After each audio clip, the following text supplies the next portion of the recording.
Hello, and welcome to the latest in Inlet Asia's Expert Insight series. Today, I'm delighted to be joined by Wei Yik Lee, CEO and co-founder at AVA Asia. Wei Yik, it's good to speak to you again. Thank you very much for agreeing to chat. How are you today? I'm good, Melissa. How are you? Good to see you. First of all, thank you. First of all, can you tell us a little bit about yourself and your role in founding of AVA? Sure. Okay, let me introduce myself from the beginning. So I'm Wei Yik. I'm the CEO and co-founder of AVA. So AVA actually stands for Advanced Vision Analytics. So we are actually a data analytics company. So how this company being set up or came along is actually, it has to start with a story of when I was in the university. I graduated from the University of Toronto, Canada, about 7 to 8 years ago. And then after that, I knew one of my seniors, or he's one of my friends as well in my fourth year final year project that we are in the team of UAV. Right, and then we design UAV, we build UAV, or drone, UAV or drone, that is how you call it.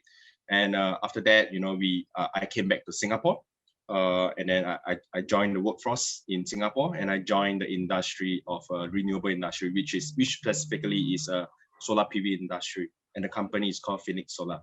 So I think after 2 to 3 years, I was promoted to a vice president of Phoenix Solar Singapore, and my job role was to deploy projects, solar PV projects in the region, especially in Singapore. And I built many rooftop solar systems in Singapore.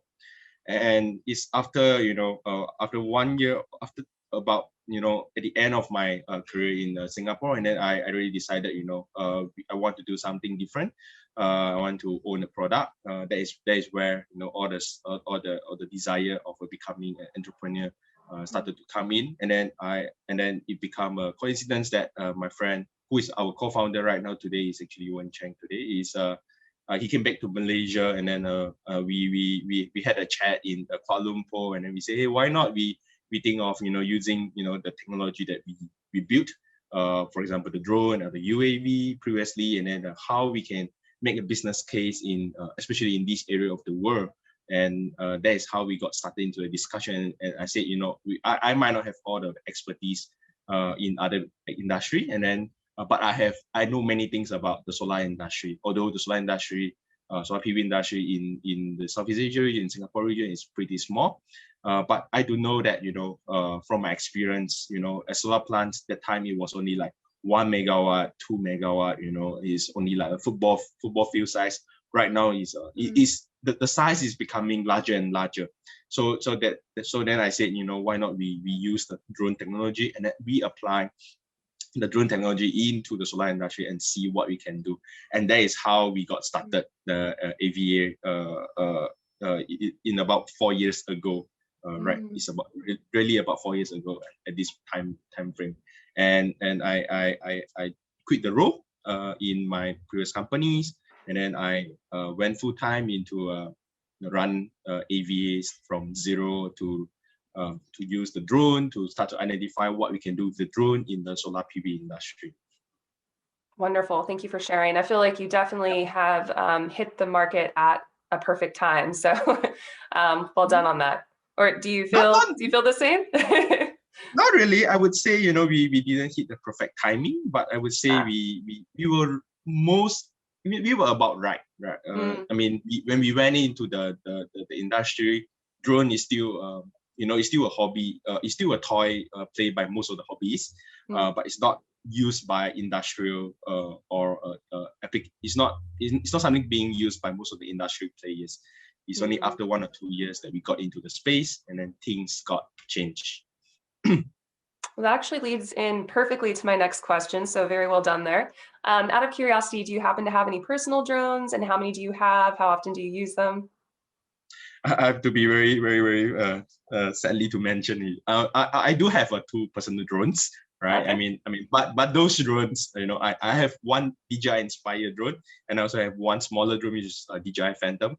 I have to say that I only use those drones for work-related purpose. So I'm really I'm really an enthusiast of technology, but I'm not really an enthusiast of playing with the technology in the air. So that is how I position myself, how I see myself as a drone. But I like to see how different things being put up onto the drone, and how the drone, after you put up many things onto the drone, and how these drones can bring some benefits to the mankind. Not to the extent that I can play with them, flying around the Marina Bay Sands. That is not what I would like to do. Yeah. Yeah. Fair enough. And I feel like too, once it's a part of your work, it kind of makes it maybe not as much as a hobby. So that makes sense. Correct. Yes. Understood. Yeah. Understood. So let's see. AVA's Asia headline is Make Every Watt Count. Can you explain how AVA services, drones and big data analytics support this mission? Sure. I think let me explain a little bit about this statement, make every watt count. So in this statement, the watt is actually the word that most of the people will not understand if you are not in the energy industry. Watt is really every single power that is being generated by the power plant, right? Renewable power plant or solar PV power plant, wind power plant, gas power plant, or whichever power plant. So every single second, the plants are generating watt. And most of the time, based on my experience as well, even though solar technology is so, in terms of the entire system itself, is actually being very efficient really compared to most of the other power plants, right? But there are still inefficiencies in the solar PV power plants today. And that is the reason why we say, we want to make every watt count. And meaning we want to make every energy that can be converted into our consumer use or industrial use in the factories, that is what we want to harvest, every watt that can be coming from the sun.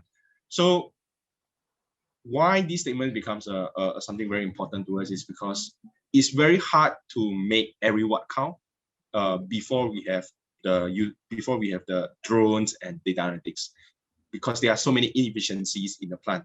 And the reason why there are so many inefficiencies in the plant is all of the plant operators, they cannot do 100% checking from time to time, because it's very tiring, it's very tedious, it takes a lot of time, and it takes a lot of work, a lot of efforts.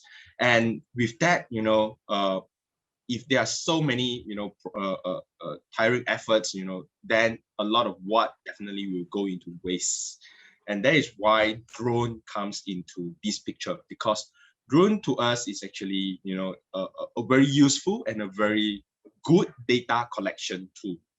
It works like any data collection sensor, they really are, to us is really a very good data collection tool, because you can feed the camera onto a drone, and then the drone is really just a car that really can bring the camera all around, many places. And the nice thing is in the air. So you really can just imagine, you can have so many insights or data or data being captured using the cameras in the air. Just imagine you are on an airplane, you are looking down, you can see so many things, and you can count so many things. Sometimes you can count, and that is where the data being collected by the drone can be later on be used for data analytics. Why data analytics becomes such a big thing is because in recent years, there are many advances in data analytics algorithms, and also the hardware that supports the data analytics processing. And with all of these, analyzing images, analyzing data coming from any kind of sensors, especially right now in the drone, which are all the images, their file size are very big, and then you can use data analytics method and those hardware that can support the algorithms to analyze these images, and then you can really produce very, very actionable insights to the industry players. And that is where it changes the entire setting for the industry. You suddenly come from the area where you cannot do 100% checking. With the drone, you can do 100% data collection, and then with the data analytics, you can do 100% data crunching and processing. which can give you results or insights in very short time frame. Previously, maybe you can achieve the same thing, but you need to use like, a month or two, but right now the time frame can be squeezed into like in the matter of hours or even, minutes to produce, similar results that previously couldn't do. So that is really the key thing about what we say, make every watt count, and drone data analytics is really supporting that every watt being counted mission.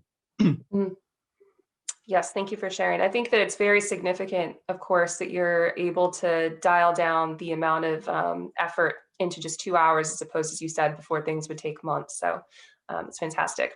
And that kind of backs into our next question really nicely as well.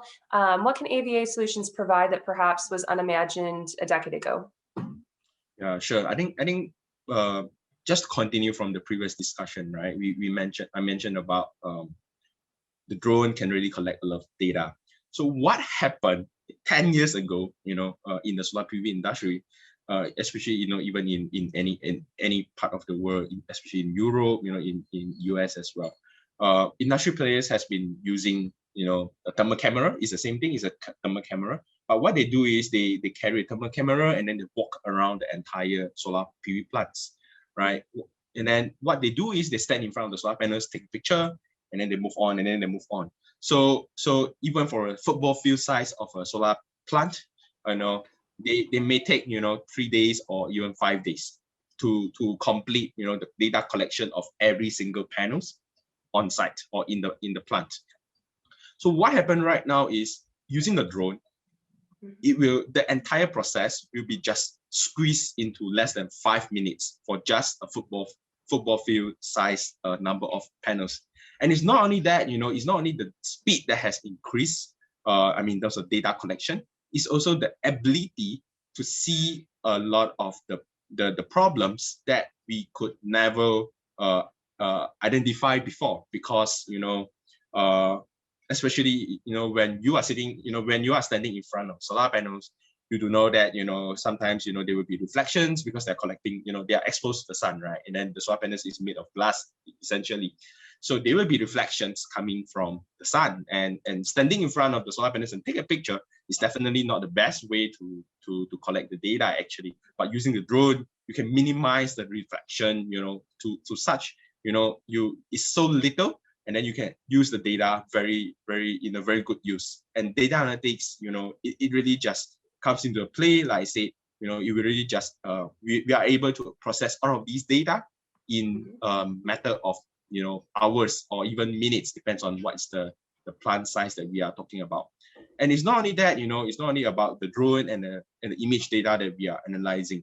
In AVA, we are also doing a lot of, we call it the sensor data. There are a lot of sensors being installed in the solar PV plants, or they are lying in the inverters, the transformers, or sometimes we call them the combiner boxes. All of these data are recording data. All of these sensors are recording data at every minute. Some of them are recording data every second. And in order to process all of these data in a very meaningful manner, what I mean by meaningful is, previously it has always been done using a thresholding method, right? Threshold meaning, I say, there will be a problem if this number is above 10% of this reference number, right? And then they will raise an alarm. But in the actual case, there are a lot of inefficiencies are below that threshold. And you can take actions on these inefficiencies, although they are below 10%.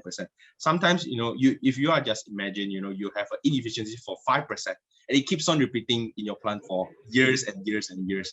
That to a power plant, if you have a very big size of power plant, 5% is actually a lot of money. It can go up to millions and sometimes even billions, if you have a lot of plants, billions of dollars. So that is where we see, data analytics really come into the play. Instead of using a thresholding method, we can make this algorithm to be very smart. We will be able to identify problems that could never be detected using the previous kind of algorithms. Perfect. So in thinking of kind of like the rise of AI and also of Hmm. robots, how do you envision the future will look like in the energy space in the next 10 or so years? So how am I seeing the energy space moving towards the next 10 years is we are seeing how drone or machines are already going into the living space of the operators in the control room right now. They have multiple TVs, that shows a lot of data coming through, from the sensors on the ground. That essentially will not change, right? I mean, people we will still put up a lot of televisions there, but how that will change is really data will be collected more, right? I mean, in terms of like what we are doing right now, the drone, right? We will collect another set of data, the drone data. Then we will be able to collect more and more data in the future. For example, the operational data or any kind of data set that we could have never imagined today. And what in the future will be really is an integration of human and robots and artificial intelligence in terms of the working environment. Because the human will not be just looking at the screen, which the number just keeps on jumping anymore. It will really be data coming from all sources, and then there will be some, processing and crunching of the data, and then it will give the operator sitting in front of the TVs or the monitoring screen to say, there is a problem there. And that will assist them into making decisions, whether they want to investigate, or, what is happening to the problem. That is how, we can help with the human human to make a better decision, in terms of, their actions, or what they want to do with all of the problems that they are seeing. So that is where I'm seeing, human will not be neglected in the future. It's more of human will use more and more data sets. But in order for human to use more and more data sets, they need more and more robots and more algorithms to make, to take actions on the integration of robots, AI, and analytics. And what that will lead to is actually very efficient plant management. So like I said just now, we last time, or previously, we could only identify problems that is more than 10%. But right now, we can go and identify problems that is potentially, inefficiency at the rate of 2% or even 1% in the future. Maybe you have, in the solar plant, maybe you have a leaf dropping onto a solar panel. Maybe you can detect that. And, you can immediately deploy a man to go and clear the leaf. That will really help, with the generation of that particular solar panels. Yeah. Yes, it'll be really interesting to see when we start getting that granular and we're able to look at things that way, which we're already almost there. So pretty soon. Yeah. Yes. Let's see. And then how do you think, how have you seen AVA grow and adjust to accommodate demands of clients previously and now when we consider how things have been in the past and what we're looking towards in the future, especially with AI? Sure. I think AVA started off with a relatively, I would say, low engagement in the first 2 years. Like I said, we started off the drone, not very at a perfect timing, but at the very, at the window of how drone and AI are uprising. So we have very low engagement rate, in the very first 2 years, because people, most of the industry players still do not understand what is drones are all about.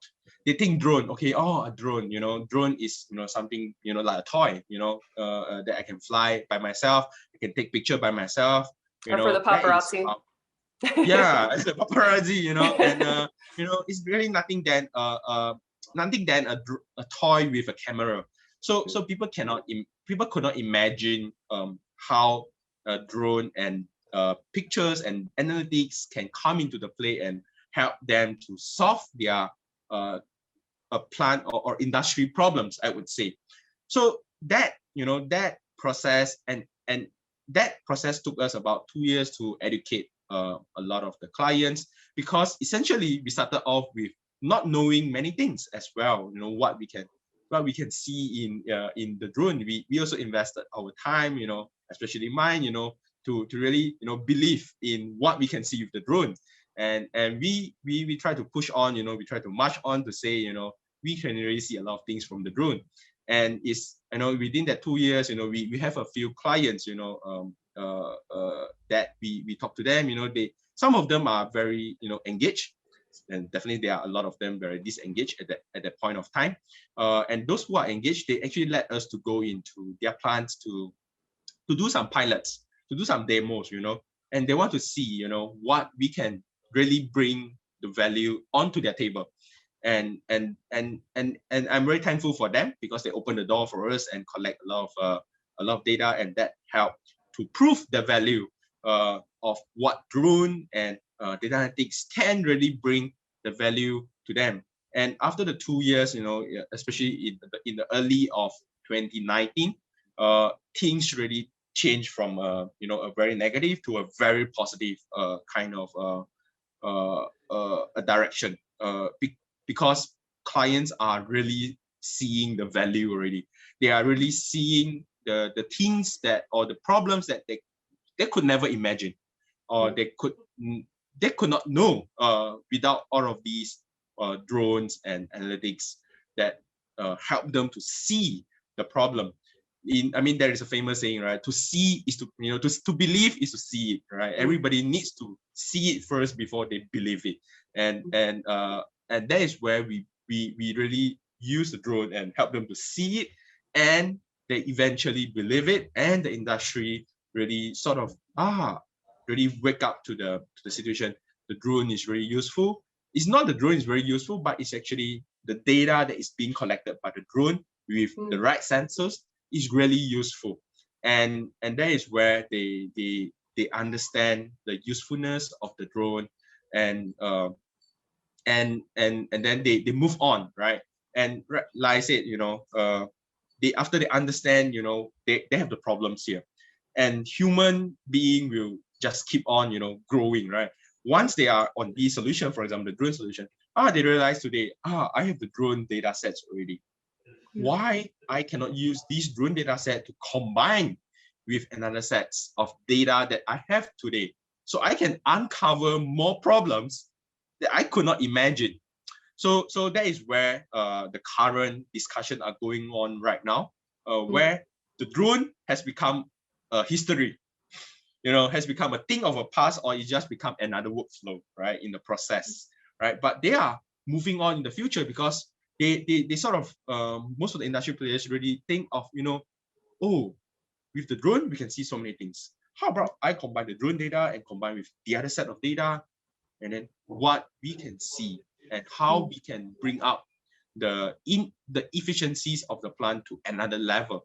Why we need to start with the current level of generation or production of the power plants today? That is a question that they are starting to ask themselves right now, and that is where I see integration of the data sets in all kinds of with all kinds of sensors will be the next 5 to 10 years kind of things in the automation industry or in the data analytics world. That is what we are seeing and what we are believing in as well, because it's really happening. It is. Taking the example of the leaf, I'm curious to see what your thoughts are.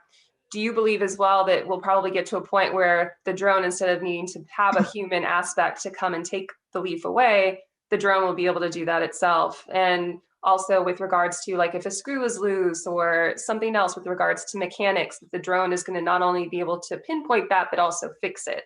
Do you feel like that's going to be the next generation with regards to AI and drones?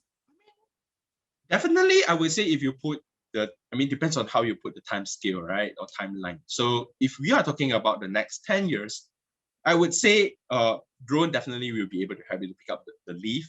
But in the next 10 years, very likely or not, you will still need a human to go and clean the leaf, because that would be the most cost-efficient method to conduct that action. But that essentially has bring down a lot of the costs to identify that leaf, right? But if we bring the time scale to the next 100 years, and definitely I would believe that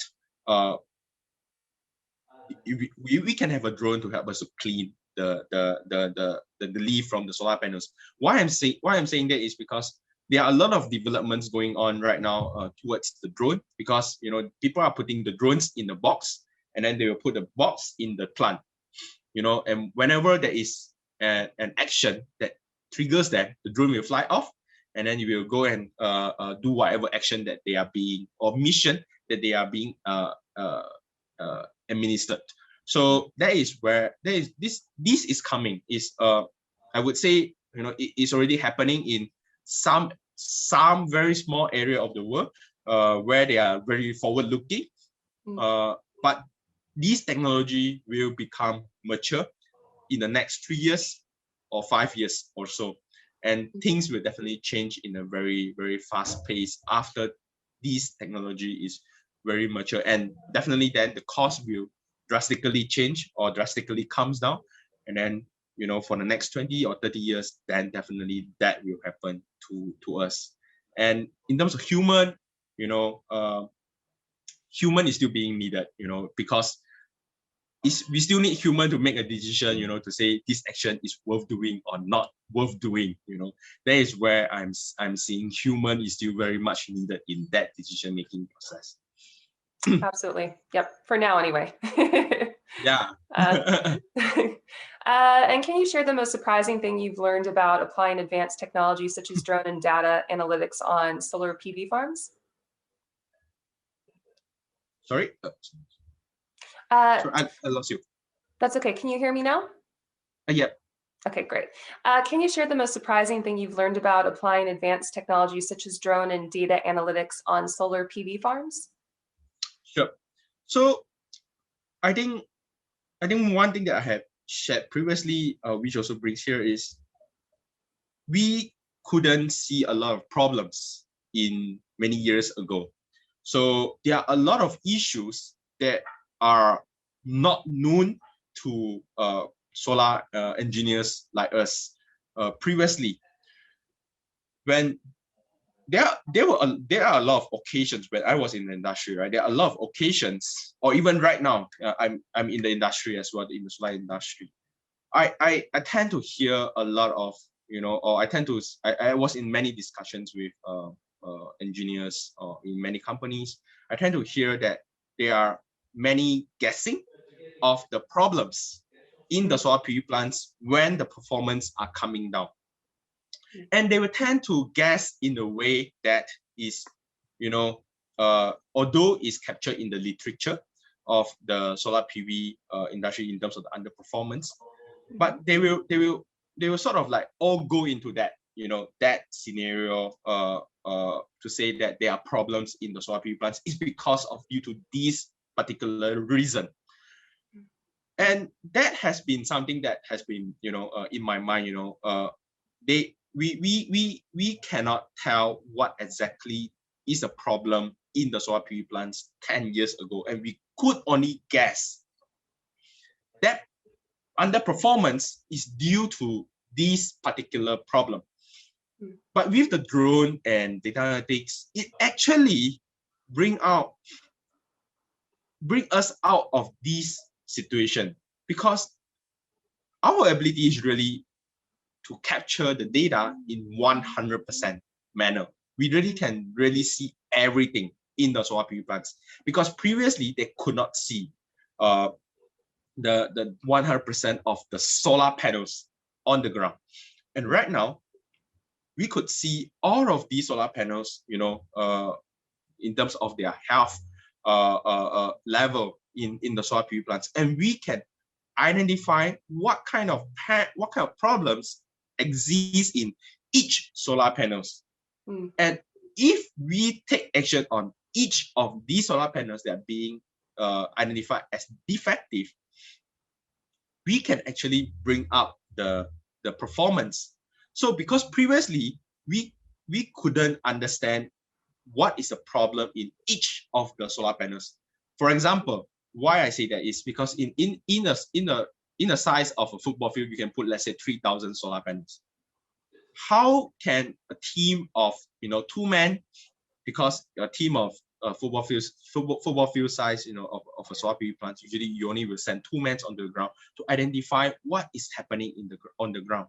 How can a team of 2 men to identify 3,000 numbers of different problems in each solar panels, right? So with the drone, we really can capture, like I said, capture all of the solar PV panels in a matter of 5 minutes, and then after that, with the data, we can analyze each and every solar panels, in a matter of hours as well. And it means that, we can really identify 3,000 number of defects in the solar PV plant in a matter of days.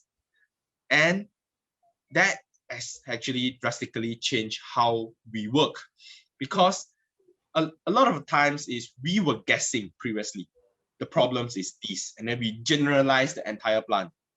This plant, because I scan 5% of the 3,000 panels, and we see there are some problems in this, and then we say, okay, for the next 95% of the plant, they have the same problem. But it's not necessary that scenario. It's very likely the scenario of, there are only problems in 10% of the plant, and somehow, you miss the rest of the 5%, and somehow you miss the good 90%. And then you say, that is a problem for the entire plant. And that is where we are making a lot of things very clear, because all of the data becomes evidence. We can say this underperformance is due to this particular reason because of this evidence, and this evidence is 100% captured. It's a different scenario previously where, I do 2% I scan 2% of the plant, and I think this is 100% of the problem in the plant. It's a very different thinking, and that has changed a lot of the discussion going on right now in the industry. And that is why I feel how even myself, I am being surprised by these defects that I have been seeing through every data set that is coming in daily or in every minute. That is something that has been fascinating me about learning about all of these data sets. That is why I find that is a very surprising findings for us. We really move on from guessing to really being able to account for everything. Absolutely. And I feel like things are changing every day. So we shall see how things progress in the next 5 years or so. But I did want to say, just thank you so much, Wei Yik, for taking the time to speak with us today, and for Inlet members to be able to hear what you have to say. It was fascinating. So appreciate it, and have a lovely day. Yeah, thank you for your time as well, Melissa. Thank you. My pleasure. Have a great day. Have a great day to you. Bye-bye. Bye-bye.